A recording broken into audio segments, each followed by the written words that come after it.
അഭിഷേക്, ജിൻഡോ രണ്ടുപേർക്കും വാണിംഗ് കൊടുക്കണം ലാലേട്ടൻ. രണ്ടുപേരുടെയും ഭാഗത്ത് തെറ്റുണ്ട്. കാരണം ഒരാൾ പിടിച്ചു വലിച്ചു, ഒരാൾ കഴുത്തിന് പിടിച്ചു. രണ്ടുപേരുടെയും ഭാഗത്ത് തെറ്റുണ്ട്. ഈ പറഞ്ഞ പോലെ ഹോൾഡ് ചെയ്ത് വെച്ചതും നിസാര സംഭവമല്ല, പിടിച്ച് തള്ളിയതും നിസാര സംഭവമല്ല. പക്ഷെ ടാസ്കിനിടയിൽ ആയതുകൊണ്ടാണ് ബിഗ് ബോസ് നിർത്തു എന്ന് പറഞ്ഞിട്ട് പിന്നെ വേറൊരു കാര്യവും പറയാത്തത്.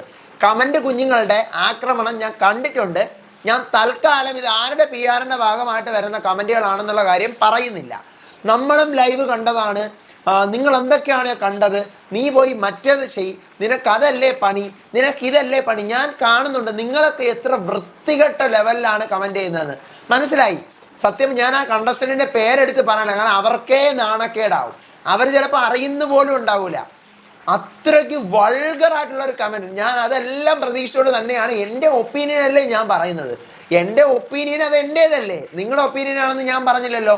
ഞാൻ എൻ്റെ ഒപ്പീനിയൻ, ഞാൻ എൻ്റെ കണ്ണിൽ കണ്ട സംഭവമാണ് പറഞ്ഞത്. എപ്പിസോഡിലും അതുണ്ട്.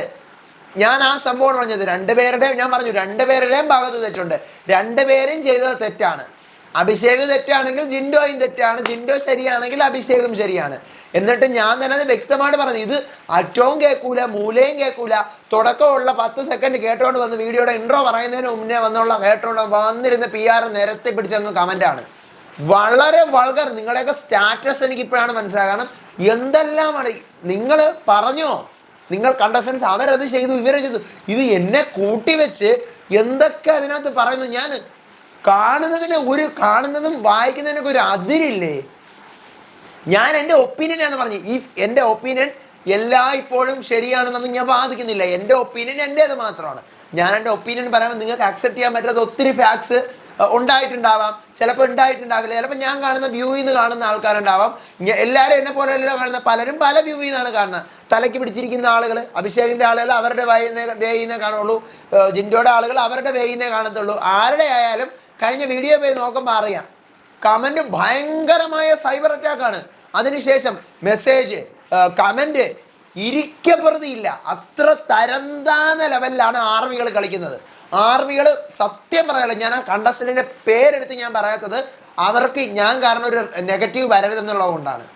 എന്നിട്ട് അതിൻ്റെ അടിയിൽ ഞാൻ അയാളുടെ PR ഞാനത് ചോദിക്കട്ടെ. ഞാൻ ഓരോ ദിവസം ഓരോ മനുഷ്യന്റെ നെഗറ്റീവും പറയും, പോസിറ്റീവും പറയും. ഇത് രണ്ടും കേൾക്കും. ഇത് രണ്ടും നിങ്ങൾ കേൾക്കുന്നുമുണ്ട്. ഇത്രയും ദിവസം ഇപ്പൊ കുറച്ച് നാളായിട്ട് ഞാൻ പറഞ്ഞിരുന്നു, മിണ്ടാതിരുന്നു കഴിഞ്ഞാൽ നല്ല പോലെ മുന്നോട്ട് പോകുന്ന ആളാണ്. അപ്പോൾ ഈ പോസിറ്റീവ് പറയുമ്പോൾ ഒന്നും ഇവരെ കാണൂല. ഇവർ പമ്മിയിരിക്കും. എന്തെങ്കിലും നെഗറ്റീവ് പറഞ്ഞ് ഈ കാണിച്ച തെറ്റാണ് എന്ന് മിണ്ടിക്കൂടാ. എന്ന് മിണ്ടിക്കഴിഞ്ഞാൽ പറന്ന് വരും. ഈ കടந்த കൂട്ടി ഇളകി വരുന്ന കണക്ക്. എന്തിന്?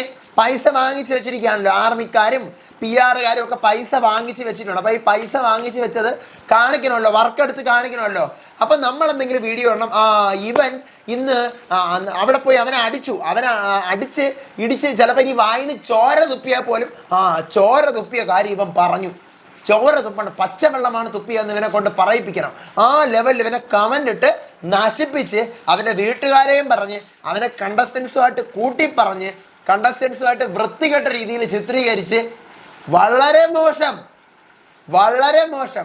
ഇത് ഏത് മലയാളം ബിഗ് ബോസ് ടോക്സിസിറ്റിയുടെ അങ്ങേയറ്റമാണ്. അതെനിക്ക് ആദ്യം പറയണമെന്ന് തോന്നി. കാരണം അത്ര വൾഗറായിട്ട്, മോശമായിട്ടെന്നല്ല, അത്ര വൾഗറായിട്ടാണ് നിങ്ങളുടെ പലരുടെയും കമന്റ്സ്. നല്ല കമന്റ്സ് ഇടുന്ന ഒത്തിരി ആൾക്കാരുണ്ട്. വിമർശിച്ചുകൊണ്ട് ഞാൻ പറയുന്ന ഒപ്പീനിയൻസിൽ വിമർശനമുള്ളവർ എന്താടോ എനിക്ക് ഇങ്ങനെയാണ് തോന്നിയത്, എനിക്ക് അങ്ങനെയാണ്. നിങ്ങൾക്ക് നിങ്ങളുടെ ഒപ്പീനിയൻസ് പറയാമേ. എന്നെ കൂട്ടിച്ചേർത്ത് വളരെ വൃത്തികെട്ട രീതിയിലല്ല കമന്റ് ബോക്സിൽ പറയാനുള്ളത്. ഓക്കെ, ചീത്തവിളികൾ, ഇത്രയും ചീത്തകൾ കേരളത്തിൽ നിന്ന് നിങ്ങളൊക്കെ എവിടെ നിന്ന് പഠിക്കുന്നതെന്നാണ് എനിക്ക് അറിയാൻ വയ്യാത്തത്. അമ്മാതിരി വൃത്തികെട്ട ലെവല്. ഞാൻ എപ്പോഴും ഞാൻ പറയും, ഫേസ്ബുക്കിലുള്ളതിനേക്കാളും യൂട്യൂബിൽ വളരെ നല്ല വ്യൂവേഴ്സാണ്, വളരെ അപ്ഡേറ്റഡ് ആയിട്ടുള്ള വ്യൂവേഴ്സാണെന്ന് ഞാൻ എപ്പോഴും പറയും. അയ്യോ മതിയായി കണ്ട്, നിങ്ങൾ നിങ്ങളുടെ പണി തുടങ്ങിക്കോ. എന്തായാലും ഇനി എന്നെ കൊണ്ട് പേര് പറയിപ്പിക്കരുത്. ഞാൻ അതേ പറയുന്നുള്ളൂ, പേര് പറയിപ്പിക്കരുത്. ഏത് ആർമിയാണ് ഈ പരിപാടി ചെയ്യുന്നതെന്നുള്ള പേര് എന്നെ കൊണ്ട് പറയിക്കരുത്. എന്തായാലും ടോക്സിക് ആർമി ഈ സീസണിലെ ടോക്സിക് ആർമി ആരാണെന്ന് എനിക്ക് വ്യക്തമായിട്ട് മനസ്സിലായി. കാരണം 2-3 ദിവസമായിട്ട് നല്ല പോസിറ്റീവ്സ്. ഇന്നലെ ഞാൻ പറഞ്ഞു സൂപ്പറായിട്ട് കളിച്ചു, മെനിഞ്ഞാന്ന് ഞാൻ പറഞ്ഞു അടിപൊളിയായിട്ട് ടാർഗറ്റ് ചെയ്ത് കളിച്ചു, അങ്ങനെയാണ് കളിക്കാനുള്ളത്. ഇന്ന് ഒരു കാര്യം പറഞ്ഞപ്പോൾ ആർമികൾ അങ്ങ് ഇളവന്നു. അണ്ണാച്ചി അല്ലെങ്കിൽ നമ്മുടെ അണ്ണിയെ പറഞ്ഞു കഴിഞ്ഞാൽ നമ്മൾ ഇളവും. അവിടെ ഇളവി ഇരിക്കത്തേ ഉള്ളൂ. ഇനി ആക്രമിക്കാൻ വന്നു കഴിഞ്ഞാൽ നിങ്ങളെ കമന്റുകൾ ഞാൻ കാണും, വായിക്കും, നല്ലപോലെ മറുപടി നിങ്ങൾ കേൾക്കുകയും ചെയ്യും. നിങ്ങളുടെ പേരെടുത്ത് മറുപടികൾ നിങ്ങൾ കേൾക്കുകയും ചെയ്യും. നിങ്ങൾ ഏത് ആർമിയുടെ ഭാഗമാണ്, ഏതൊക്കെ ഗ്രൂപ്പുകളിലാണ് നിങ്ങൾ വീഡിയോ ഇട്ടിട്ട് ഇവർ നേരെ പോകുന്നതെന്ന് പറഞ്ഞതിൻ്റെ സ്ക്രീൻഷോട്ടുകളും വീഡിയോസും ഒക്കെ കിട്ടിയത് ഞാൻ പബ്ലിക്കലി വന്ന് നിങ്ങളുടെ നമ്പർ ഉൾപ്പെടെ ഞാൻ വീഡിയോയിൽ കാണിക്കും. അതാണ് ഇനി നടക്കാൻ പോകുന്ന സംഭവം. ഞാൻ കാണുന്നുണ്ടല്ല, വേണ്ട വേണ്ട എന്ന് കരുതുമ്പം വീണ്ടും ഒത്തിരി ഓവറാക്കരുത്. ഓക്കെ, എൻ്റെ ഒപ്പീനിയൻസിനോട് യോജിക്കാൻ പറ്റില്ലെങ്കിൽ യോജിക്കണ്ട, അവിടെ കളയും അത്. അപ്പോൾ അത് ഇന്ന് പ്രധാന സംഭവം അവിടെ ഇരുന്നോട്ടെ. ഇതുകൂടാതെ നന്ദനയുടെയും സിജോയുടെയും സായിയുടെയും അനിയത്തി കളികൾ എല്ലാം തന്നെ നിന്നിരിക്കുന്നതാണ് ഇന്നത്തെ ലെവലിൽ. ഇന്നത്തെ എപ്പിസോഡ് നമുക്ക് കാണാൻ പറ്റുന്നത് എന്താണ് ഇന്നത്തെ മെയ് 30 ഡേ 81 നടന്ന കാര്യങ്ങൾ പറയാം, റിവ്യൂ പറയാനാണ് വന്നിരിക്കുന്നത്. Full episode. Welcome back to Ansif moonlight media. Ansif. Video ആദ്യം കാണുന്നവർ ചാനൽ സബ്സ്ക്രൈബ് ചെയ്യണം, ലൈക്ക് ചെയ്യണം, ഷെയർ ചെയ്യണം, കമൻറ്റ് എന്തായാലും വീഡിയോ മുഴുവൻ കണ്ടിട്ട് ചെയ്യണം. അപ്പോൾ ഇന്ന് ഈ പറഞ്ഞ പോലെ 2 ടാസ്ക്കാണ് നടക്കുന്നത് ലൈവിൽ. എപ്പിസോഡിൽ കാണിക്കുന്നത് അത് തന്നെ. എപ്പിസോഡിൽ ഭയങ്കര കണ്ടന്റ് ക്ഷാമമാണ്. കാരണം ഇൻഡോറൻസ് ടാസ്ക് അവർ കാണിച്ച് ഇത്ര മണിക്കൂർ 6-7 മണിക്കൂർ നമ്മൾ ഇൻഡോറൻസ് ടാസ്ക് കണ്ടുകൊണ്ടിരുന്നു. അതെല്ലാം ഒരുവിധ എൻഡായി. അതിനകത്ത് നോറ സൂപ്പറായിട്ട് ജയിക്കുന്നുണ്ട്. കാലനക്കുന്നുണ്ട്, കൈ അനക്കുന്നുണ്ട്, കൈയൊക്കെ പൊക്കുന്നുണ്ട്. പക്ഷേ നോറ അതിനകത്ത് ഈ പറഞ്ഞ പോലെ 2 മണിക്കൂറും 15 സെക്കൻഡ് 15 മിനിറ്റ് നിന്നുകൊണ്ട് 2.25 മണിക്കൂർ നിന്നത് വിജയിക്കുന്നുണ്ട്. അത് നോറയുടെ വിജയമാണ്. പിന്നെ റഷീം സൂപ്പറായിട്ടാണ് കളിക്കുന്നത്. കുറേ പേര് കഴിഞ്ഞ വീഡിയോയുടെ താഴെ പറഞ്ഞു ഇയാൾ റഷ്യയെ കുറിച്ച് മാത്രം ഒന്നും പറയില്ല. ഞാൻ എന്തോരം നിങ്ങൾ ഒന്നുകിൽ നിങ്ങൾ മുഴുവൻ വീഡിയോസ് കാണുമേ.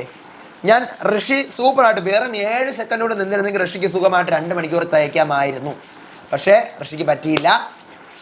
ഋഷിയും സൂപ്പറായിട്ട് തന്നെയാണ് നിന്നത്. അതുപോലെ തന്നെയാണ് അർജുനും നിന്ന് 1 മണിക്കൂറും 56 മിനിറ്റും സൂപ്പറായിട്ട്. ഇവർ 3 പേരും നല്ല. എനിക്ക് ഇതിനകത്ത് എടുത്തു പറയാനുള്ളത് നന്ദന, സായി ഇവരൊക്കെ പരമാവധി ശ്രമിച്ച ആൾക്കാരാണ് ഇവരൊക്കെ. പക്ഷെ ടിക്കറ്റ് ഫിനാലയിൽ 3 പോയിന്റല്ലേ ഉള്ളൂ, 5 ഇല്ലല്ലോ, പഴയതുപോലെ 10 ഇല്ലല്ലോ. അപ്പോൾ അതുകൊണ്ട് ഇങ്ങനെയാണ് ഇവർക്ക് പോയിന്റ്സ് ഒക്കെ കിട്ടിയത്. പിന്നീട് എപ്പിസോഡിനകത്ത് വരുന്നത് ഈ പറയുന്ന ജിൻഡോ അഭിഷേക് വിഷയമാണ്. അതിനകത്ത് 2 പേരുടെയും ഭാഗത്ത് മിസ്റ്റേക്കുകളുണ്ട്. 2 പേരും അതിനകത്ത് അറ്റാക്ക് ചെയ്യുന്നുണ്ടെന്ന് വെച്ച് കഴിഞ്ഞാൽ അതൊരു ഫിസിക്കൽ അസോൾട്ട് തന്നെയാണ്.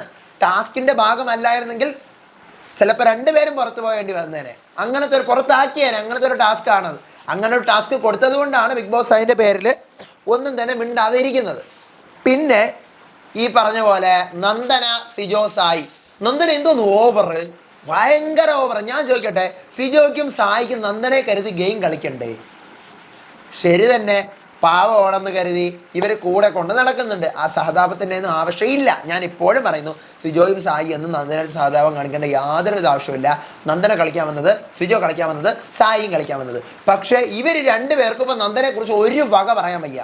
ഞാൻ ഇന്നലെ വന്ന് റിവ്യൂ നിങ്ങളടുത്ത് പറഞ്ഞിട്ട് പോയത് ഓർമ്മയുണ്ടോ? നന്ദനെ കരുതി ഇവർക്ക് കളിക്കാനും വയ്യ, ഇവർക്കൊരു അഭിപ്രായം പറയാനും വയ്യ. ഇവരെ നന്ദനയുടെ താഴെ ചത്ത് കിടക്കുകയാണ്. അതുപോലെ തന്നെയാണ് ഇന്നലെ ഞാൻ റിവ്യൂ പറഞ്ഞതിന് പോയിട്ട് ശേഷമുള്ള ലൈവാണ് ഇന്നത്തെ BB+ മൊത്തം. പ്ലസിനകത്ത് എന്താ ഈ പറഞ്ഞ പോലെ സായിക്കും ഒന്നും ചെയ്യാൻ പറ്റുന്നില്ല, സിജോയ്ക്കും ഒന്നും ചെയ്യാൻ പറ്റുന്നില്ല. സായിക്ക് കൊടുക്കുന്ന ലാലേട്ടൻ കൊടുത്ത സ്വർണ്ണ കോയിൻ സായി സ്നേഹം കൊണ്ട് നന്ദനയ്ക്ക് കൊടുത്തു. ഈ കോയിൻ വരെ നന്ദന ദേഷ്യപ്പെട്ട് തിരിച്ചു കൊടുത്തു. എൻ്റെ അടുത്ത് നിങ്ങൾ മിണ്ടരുത്, വരരുത്. എന്ത് വിഷയം എന്താ? ഇന്നലെ മറ്റേ പൂച്ചയ്ക്ക് മണി കെട്ടുന്നതിൽ ആദ്യം മാല ഇട്ടത് ജാസ്മിൻ ആണെന്ന് സിജോ ജഡ്ജ്മെന്റ് ചെയ്തു. അതാണ് പ്രശ്നം. ഇതിൻ്റെ കൂടെ സായി ഓക്കെ പറഞ്ഞു. ഇതാണ് പ്രശ്നം.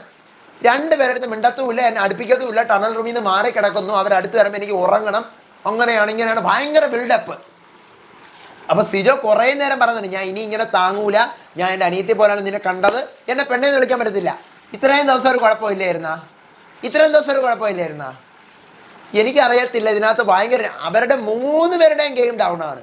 സത്യം പറഞ്ഞാൽ അവിടെ നന്ദനയാണ് സ്കോർ ചെയ്യുന്നതെന്ന് പറയാം. കാരണം നന്ദനയ്ക്ക് അനിയത്തി കളിച്ചതോ ചേട്ടത്തി കളിച്ചതോ എന്തോ ആവട്ടെ, നന്ദന 2 പേരും നന്ദനയുടെ വാലിൽ കുരുക്കിയിട്ടിരിക്കുകയാണോ? സിജോയും സായും കുരുങ്ങി കിടക്കുവാണോ? അവർ ബാക്കിയുള്ളവർക്കൊക്കെ നേരെ അഭിപ്രായം പറയും, നന്ദനയ്ക്ക് നേരെ പറയൂല. നന്ദനയ്ക്ക് നേരെ കഴിഞ്ഞ ആഴ്ച ടിക്കറ്റ് ഫിനാലയിൽ പറഞ്ഞതാണ്, ഇതുവരെ നന്ദന ആ സാധനം വിട്ടിട്ടില്ല.